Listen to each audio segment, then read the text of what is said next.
또 다른 안식일에 예수께서 회당에 들어가서 가르치시는데 거기에는 오른손이 오그라든 사람이 있었다. 율법 학자들과 바리새파 사람들은 예수를 고발할 구실을 찾으려고 예수가 안식일에 병을 고치시는지 엿보고 있었다. 예수께서 그들의 생각을 아시고 손이 오그라든 사람에게 말씀하셨다. 일어나서 가운데 서라. 그래서 그는 일어나서 섰다. 예수께서 그들에게 말씀하셨다.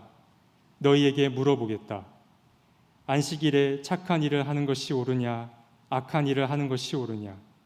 목숨을 건지는 것이 옳으냐, 죽이는 것이 옳으냐?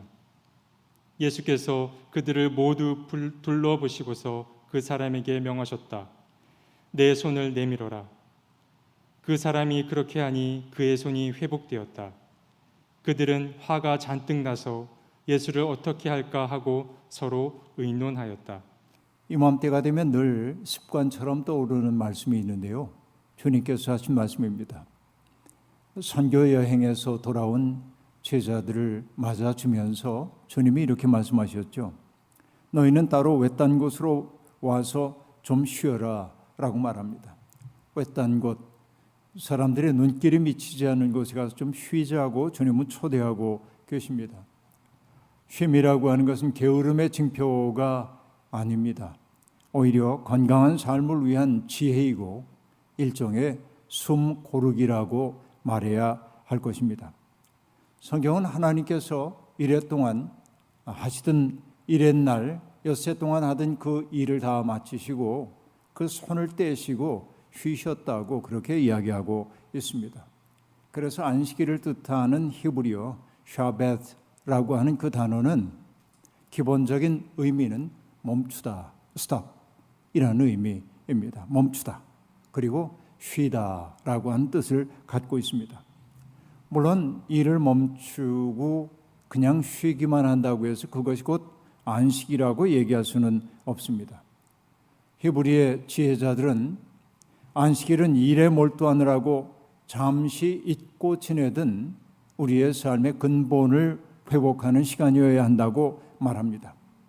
인간과 세계 사이의 깊은 조화를 자각하고 그리고 우리의 삶을 하나님의 뜻에 따라 조율하는 그 시간이 바로 안식일이고 바로 그렇게 조율된 삶이야말로 진정한 쉼을 얻는 마음이라고 그렇게 얘기하고 있는 것입니다.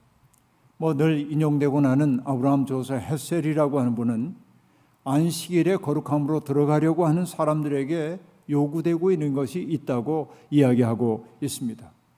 안식일의 거룩함으로 들어가고자 하는 사람은 먼저 속물근성, 곧 시끌시끌한 흥정과 수고의 멍에를 내려놓아야 한다라고 말합니다. 이익을 계산하고 손해를 예민하게 계산하는 그런 흥정의 마음들을 내려놓는 게 안식일의 시작이라고 얘기하고 있습니다. 그리고 이어서 이렇게 말합니다. 불협화음으로 소란스러운 날들, 신경질을 부리며 맹렬히 타오르는 소유욕, 자신의 생명을 배반하고 야금야금 갉아먹는 상태에서 벗어나야 한다라고 말합니다. 가만히 보면 우리의 삶이라고 하는 게 우리 속에 깃들여 있는 하나님의 생명을 야금야금 갉아먹는 그런 일인지도 모르겠습니다. 그 일을 그만둘 수 있어야 한다는 겁니다. 그리고 말합니다. 우리는 한 주의 엿새 동안은 땅에서 이윤을 짜내며 이 세계와 씨름하지만 안식일에는 영혼 속에 심겨진 영혼의 씨앗을 각별히 보살핀다라고 얘기하고 있습니다. 바로 이것이 안식일의 의미라는 것이죠. 시인 오세영 선생님은 8월을 이렇게 노래합니다. 8월은 오르는 길을 멈추고 한 번쯤 돌아가는 길을 생각하게 만드는 달이라고 말합니다. 우리 맹렬히 뭔가로 올라가려고 하고 있었는데 8월은 그걸 일단 멈추고 돌아가는 길을 생각해야 한다고 말하고 있습니다. 정말 그렇습니다. 지금은 이익과 손해를 계산하는 마음 잠시 내려놓고 남들보다 더 많은 것을 누리고 살겠다고 정신없이 광적으로 질주하던 삶에서 벗어나 우리의 영혼 속에 심겨진 아름다운 것들을 발견하고 또 그것을 정성스럽게 가꾸어야 하는 때입니다. 예수님은 하나님 나라에 대해서 가르치시면서 밭에 감추인 보화 이야기를 하셨죠. 여러분 모두 기억하시리라 생각합니다. 밭에 감추인 보화라고 얘기하면 여러분 뭔가 땅을 파다가 일확천금하는 그런 꿈을 우리는 꾸게 마련입니다. 그러나 따지고 보면 밭에 감추어 있는 보물은 먼 데에 있는 것이 아니라 우리의 내면 속에 이미 있는 것인지도 모르겠습니다. 사랑, 친절, 온유, 자비함, 공감의 마음, 경외심, 이런 것들이 우리 속에 깃들여 있는 가장 아름다운 보물들입니다. 그것은 값으로 환산할 수 없는 가치를 가지고 있는 것들입니다. 하지만 사람들은 그것들은 도외시한 채 어떻게 보면 덜 중요한 것들에 온통 마음을 빼앗겨서 그 외부적인 것들을 얻기 위해 질주하느라 삶을 낭비하기도 합니다. 보물을 바깥에서만 찾는다는 말입니다. 여러분 잘 아시는 성 어거스틴 고백록에서 이와 유사한 이야기를 한 바 있습니다. 흔히 사람들은 높은 산봉우리, 망망한 바다의 물결, 넓은 강의 흐름, 끝없는 대양, 별의 운행을 구경하러 여행을 떠납니다만 자신들에 대해서는 까맣게 잊어버리고 있는 것입니다 라고 말합니다.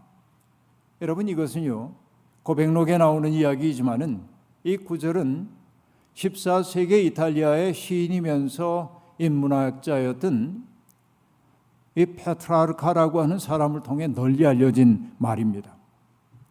어느 날 그는 자기 동생과 함께 프랑스 남부에 있는 방투산이라고 하는 산에 올라갔습니다. 산 위에 올라가가지고 대자연의 파노라마를 바라보면서 그는 황홀했습니다. 그러다 그는 잠시 다리 쉼을 한 후에 늘 가지고 다니던 어거스틴의 고백록을 꺼내서 어떤 대목을 읽기 시작했습니다.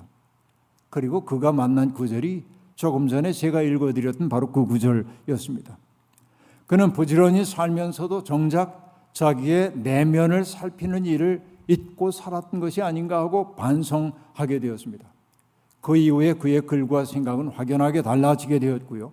사람들은 르네상스를 연구하는 사람들은 바로 그 방투산에서 페트라르카가 경험했던 그 사건이 르네상스의 시발점이 되었다고 말하기도 하는 것입니다. 그렇습니다. 우리도 우리들 속에 있는 보물은 본체만체하고 밖의 보물만 찾느라고 고단하게 지내고 있는 것은 아닌지 돌아봐야 합니다. 안식으로의 초대는 우리의 삶을 근본에서부터 다시 살펴보라고 하는 하나님의 부름이라고 말할 수 있겠습니다. 오늘의 본문은 예수님의 안식일 논쟁 가운데 일부입니다. 여러분 아시다시피 안식일은 성전과 더불어 유대인의 정체성의 핵심적인 두 기둥이라고 이야기할 수 있습니다. 하루는 예수님 일행이 밀밭 사이를 지나가고 계셨습니다. 시장에 있던 제자들이 밀 이삭을 손으로 잘라가지고 손에 비벼서 그 밀을 입에 넣었습니다. 어떻게 보면 밀서리를 한 것이라고 봐야 하겠는데, 그러나 유대인의 풍습상 너무나 시장에 가지고 일부 따서 먹는 것은 허용되는 문화적인 허용치가 있었던 일인 모양입니다. 정작 문제가 된 것은 뭐냐면 그날이 안식일이었다는 데 있습니다.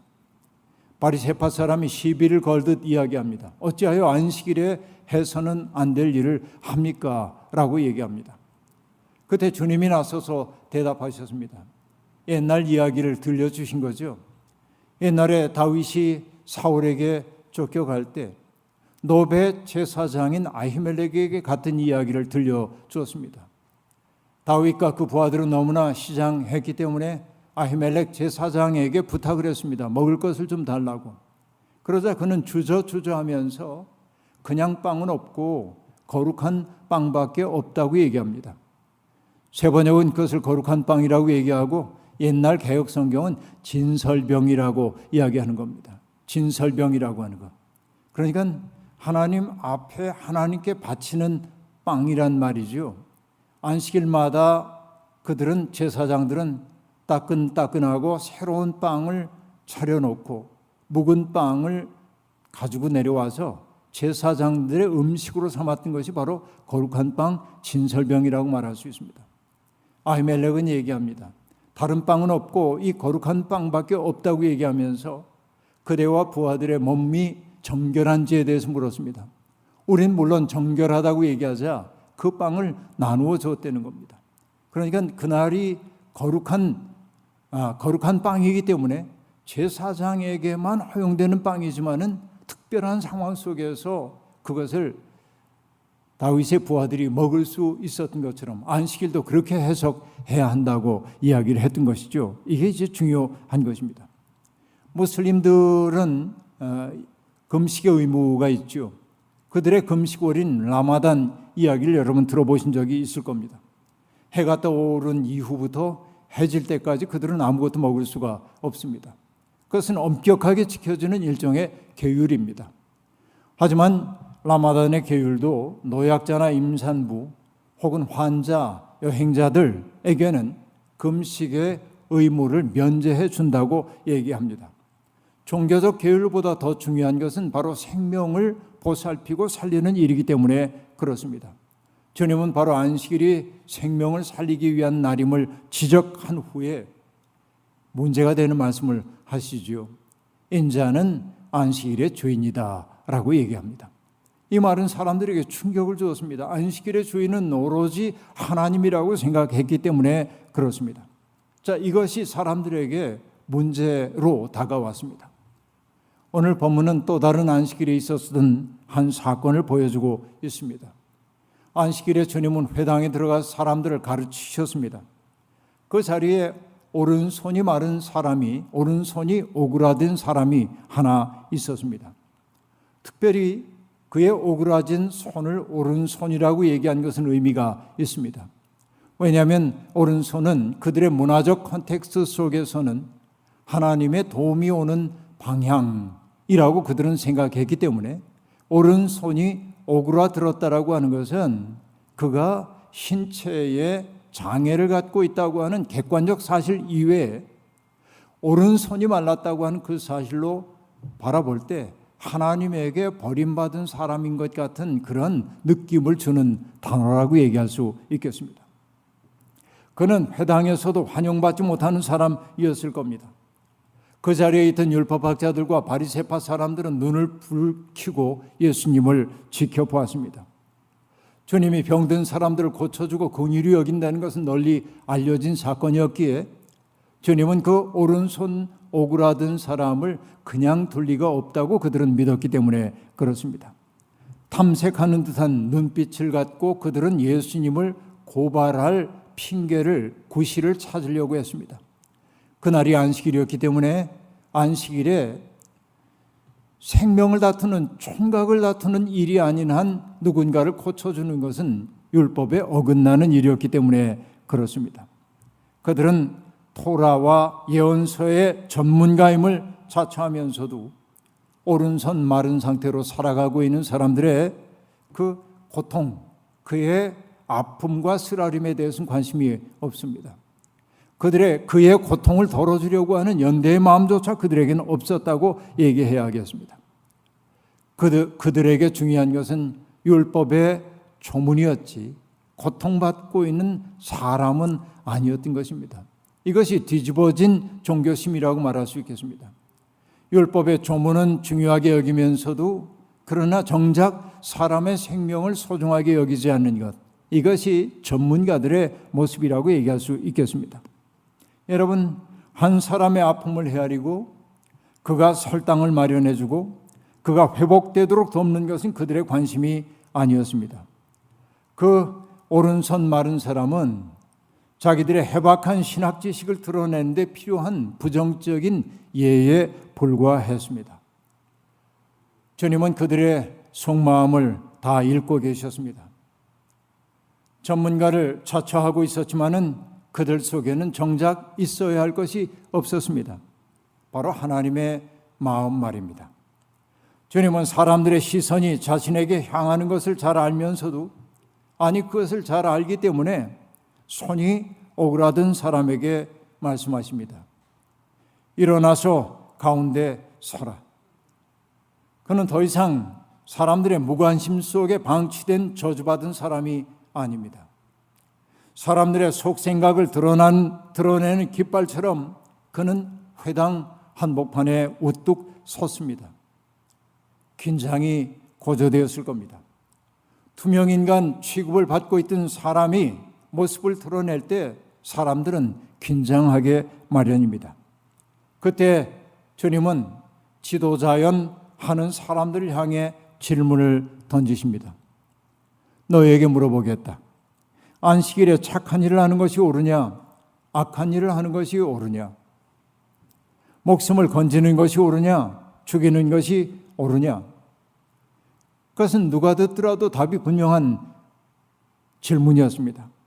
하지만 그들은 아무런 대답도 하지 않았습니다. 답을 몰라서가 아니었습니다. 대답을 하는 순간 예수님의 행동을 스스로 정당화해 준다는 사실을 그들은 알았기 때문입니다. 착한 일을 하는 것, 생명을 살리는 것이 안식일의 본뜻임을 그들인들 왜 모르겠습니까? 문제는 무엇입니까? 그들은 예수를 함정에 빠뜨리려고 했던 것이죠. 그런데 자신들이 판 함정에 스스로 빠져버리고 말았음을 그들은 뒤늦게야 깨닫기 시작했습니다. 이 똑같은 이야기를 다룬 마태복음의 본문에서 예수님은 조금 다른 방식으로 이야기를 전개하십니다. 너희 가운데 어떤 사람에게 양 한 마리가 있다 하자. 그것이 안식일에 구덩이에 빠지면 그것을 잡아 끌어올리지 않을 사람이 있겠느냐라고 물으십니다. 그러니까 구덩이에 빠진 그 나귀를 보면은 그렇죠. 양이 있다고 한다면 그것을 끄집어내는 게 당연한 것처럼 곤경에 빠진 사람을 돕는 게 당연하다라고 말하는 것이죠. 같은 사건을 다룬 마가복음의 본문은 주님의 질문 앞에 묵묵부답인 사람들의 태도를 이렇게 설명합니다. 그들을 보고 예수님은 노하셨다. 그렇게 묵묵부답인 사람들을 보고 예수님이 노하셨다라고 전하고 있습니다. 그들의 마음이 굳어진 것을 보셨기 때문입니다. 여러분, 살다 보면 자기의 잘못을 인정하는 사람들을 만나기가 참 어렵습니다. 아테네 법정이 소크라테스에게 사형을 선고했던 까닭은 무엇입니까? 공식적인 소크라테스의 죄목은 세 가지였습니다. 첫 번째는 젊은이들을 타락시킨다고 하는 것이었습니다. 기성세대에 대해서 반항하도록 만들었다고 하는 것이죠. 두 번째는 국가가 공인하고 있는 신들을 그가 섬기지 않는다는 것, 그러니까 무신론자라고 하는 것이겠죠. 그 세 번째는 뭡니까? 국가가 인정하지 않는 영적인 존재에 대해서 사람들에게 가르쳐 주었다는 겁니다. 소위 소크라테스가 어떤 선택을 하려고 할 때마다 하지 말라고 부정적으로 교훈을 주던 다이몬의 소리를 듣는다고 하는 그 사실이 국가를 위태롭게 만든다고 보았던 것입니다. 그러나 여러분, 실제로 소크라테스가 사형에 처할 수밖에 없었던 것은 그 세 가지의 죄목 때문이었을까요? 오히려 이렇게 보는 게 낫지 않을까요? 아테네 지도자들의 허위의식을 그가 폭로했기 때문이라고 봐야 하지 않겠습니까? 그들이 뭔가를 안다고 하는 사람들이 실은 무지한 자임을 드러내는 소크라테스의 그 대화법이 그들을 불편하게 만들었던 것은 아닐까요? 한마디로 얘기하면 소크라테스는 괘씸죄에 걸렸던 것입니다. 사람은 그렇습니다. 자기가 쓰고 있었던 허위의식을 폭로할 때마다, 자기가 쓰고 있던 허위의식이 벗겨질 때마다 사람들은 불같이 화를 냅니다. 뭐가 진실인지 거짓인지는 중요하지 않습니다. 율법학자들과 바리새파 사람들 똑같습니다. 주님이 그렇게 물었을 때 자기를 성찰해가면서 우리가 생각이 짧았습니다 라든지 자기들의 행동을 돌이켰더라면 얼마나 좋겠습니까? 그러나 그들은 그럴 생각이 없었습니다. 굳어진 마음에는 탄력이 없습니다. 굳어진 마음은 돌이키기 어려운 법입니다. 출애굽 당시에 일어난 재앙 이야기 여러분 아시죠? 그 재앙 이야기에서 사람들을 당혹시키고 있는 것이 있습니다. 그게 뭘까요? 하나님께서 바로의 마음을 강팍하게 만들었다라고 하는 말입니다. 그럼 바로가 그렇게 뭔가 고집을 부린 것은 하나님 책임이지 바로의 책임은 아니라고 사람들은 그렇게 이해를 하고 있습니다. 문자적으로 그렇게 말하는 것이죠. 그러나 여러분, 그 말은 하나님의 의지가 바로를 그렇게 만들었다는 뜻 아닙니다. 바로의 굳어진 마음은 하나님의 새로움을 받아들일 생각이 없었다는 것을 그렇게 표현했을 뿐입니다. 굳어진 마음은 탄력을 잃어버린 마음이에요. 회복되기 어려운 마음이라고 말해야 하겠습니다. 주님은 깊은 침묵 속에 사로잡힌 사람들을 둘러보시고는 회당 한복판에 서 있던 오른손 오그라든 사람에게 말씀하십니다. 내 손을 내밀어라. 그 사람이 그렇게 하자 그의 손이 회복되었습니다. 주님의 말씀에 응답한 것은 오직 이 사람뿐입니다. 죄인 아닌 죄인이 되어 숨죽인 채 살던 사람, 언제나 다른 이들의 행복을 드러내기 위해 부정적으로만 소환되던 사람, 그가 기적의 주인공이 되었습니다. 그 놀라운 이적을 본 사람들은 하나님께 영광을 돌려 마땅했습니다. 손이 회복된 사람의 등을 토닥여주면서 정말 잘됐다고 기뻐해야 할 일이었습니다. 그러나 그 전문가들은 그렇게 하지 않았습니다. 오히려 화를 냈습니다. 여러분, 죄인이란 자기 속으로 구부러진 존재이지요. 그들은 다른 이들과 함께 기뻐할 능력을 잃어버린 사람들이라고 말할 수 있겠습니다. 그들은 그 회복된 사람을 보며 함께 기뻐하기보다는 구겨진 자신들의 자존심만 문제였던 것입니다. 전문가라는 자기들의 호의의식을 폭로한 예수의 말과 행동을 그들은 결코 받아들일 수 없었습니다. 그래서 그들은 화가 잔뜩 나서 예수를 어떻게 할까 논의했다고 말하고 있습니다. 마가복음은 이 이야기를 훨씬 더 정치적으로 해석합니다. 마가는 바리새파 사람들이 바깥으로 나가서 헤롯 당원들과 함께 예수를 없앨 모의를 했다고 말하고 있습니다. 악한 사람들의 공모는 이렇게 견고하고 그리고 단단합니다. 자기가 누리는 사회적 지위와 위신을 지키기 위해서는 얼마나 그들이 무정한 존재가 될 수 있는지를 여실히 보여주고 있습니다. 이것은 여러분 무지했던 옛날만 그러합니까? 오늘의 우리는 이것과 다르다고 분명히 말할 수 있을까요? 우리 또한 그렇지 않은지 돌아봐야 할 일입니다. 여기서 한 가지 의문이 생깁니다. 주님은 율법학자들과 바리새파 사람들의 그 불순한 의도를 뻔히 아시면서도 왜 그 자리를 회피하지 않으셨을까요? 사람들의 말대로 손이 오그라든 사람을 고쳐주는 것은 그날이 아니라도 할 수 있는 일이었으니 말입니다. 주님은 적대자들을 말로 설복시킬 수 있다고 생각하셨던 것일까요? 하나님이 일으키시는 기적을 보면 그들이 그 기적 앞에 무릎을 꿇을 거라고 생각하셨을까요? 저는 그렇게 생각하지 않습니다. 주님은 누구보다 인간의 복잡성을 잘 이해하시던 분입니다. 오죽하면 진주를 돼지에게 던지지 말라고 말씀하셨겠습니까? 돼지는 진주의 가치를 모릅니다. 주님은 그런 사람이 있다고 그렇게 말씀하신 겁니다. 전략적으로 보더라도 주님의 처신은 다소 위험해 보입니다. 그 사회의 지도자연 하는 사람들과 좋은 관계를 유지하면서 조금씩 당신의 뜻을 펼치셨더라면 얼마나 좋았을까 하는 생각이 들기도 합니다. 하지만 주님은 아무에게도 상처를 주지 않기 위해 진실의 날카로움을 무디게 만들 생각이 없으셨습니다. 신변 안전을 최우선의 관심으로 삼았더라면 주님은 그들과 제휴하는 길을 모색하셨을 겁니다. 그러나 주님의 관심은 안전이 아니라 진리였고 생명을 풍성하게 하는 것이었습니다. 그 때문에 주님은 그것이 함정인 줄 알면서도 터벅터벅 그 덫 속으로 걸어 들어가셨습니다. 잔뜩 주눅이 들어 살고 있는 오른손 마른 사람에게 삶의 희망을 회복시켜주기 위해 주님은 위험을 무릅쓰셨다 하는 말씀입니다.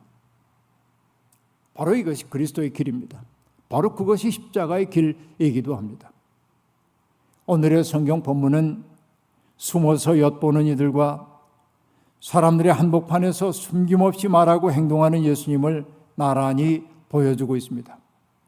누가 어둠이고 누가 빛인지가 확연하게 드러나고 있습니다. 전문가들의 적대감은 깊어졌지만 침묵하고 있는 다수는 진실이 어디였는지를 분명히 보았을 것입니다. 그 지도자들에 의해 언제나 가르침을 받아야 하는 사람으로 취급되고 있던 사람들은 바로 예수 그리스도를 통해서 새로운 희망의 싹이 내면 속에 자라기 시작했을 겁니다. 하나님 나라는 그렇게 보이지 않는 곳에서 보이지 않는 방식으로 자라는 법입니다. 취약한 이들과 함께하기 위해 기꺼이 모험에 뛰어들고 그 결과는 사랑으로 감내하는 것. 바로 이것이 예수 그리스도께서 보여주신 삶입니다. 고통받는 사람을 가슴에 품고 뜨거운 사랑으로 보살피시는 그 예수님의 삶 속에서 우리는 하나님 나라가 구현되고 있음을 보고 있습니다. 주님이 앞서가신 그 길을 우리도 걸을 때 우리 또한 어둠을 찢고 빛을 낳는 사람들, 별을 낳는 사람들이 될 수 있을 겁니다. 세상이 어둡다고 탄식만 하고 있지 마십시오. 어둠을 만들고 있는 누구누구를 가리키면서 저 사람 때문이라고 말하지 마십시오. 어두운 것처럼 보이는 세상에서도 하나님 나라는 자라고 있습니다. 그리고 어둠을 찢고 별을 낳는 사람들은 세상 도처에 있습니다. 주님은 바로 우리가 그 아름다운 일에 동참해야 한다고 말씀하고 있습니다. 주님의 사랑 안에서 우리의 삶이 별을 낳는 복된 삶, 누군가의 가슴 속에 하나님 나라가 시작되도록 만드는 그런 불꽃이 될 수 있기를 주의 이름으로 축원합니다. 아멘. 주신 말씀 기억하며 거듭의 기도 드리겠습니다. 자비로우신 하나님, 언제나 사람들의 눈길이 미치지 않는 곳에 있는 사람들이 있습니다. 세상 사람들의 싸늘한 시선을 받으며 사는 사람들, 자기의 가슴 속에 어둠을 간직한 채 살고 있는 사람들, 그들은 잊혀진 사람이고 투명인간 취급받는 사람들입니다. 그런데 예수님은 언제나 그런 이들을 사람들의 눈앞에 드러나게 만드셨습니다. 그리고 그들을 통하여 하나님 나라가 어떻게 임하고 있는지를 보여주셨습니다.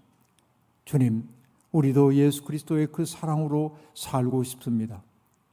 고통받고 있는 사람들, 그들의 설당이 되어주고 싶습니다.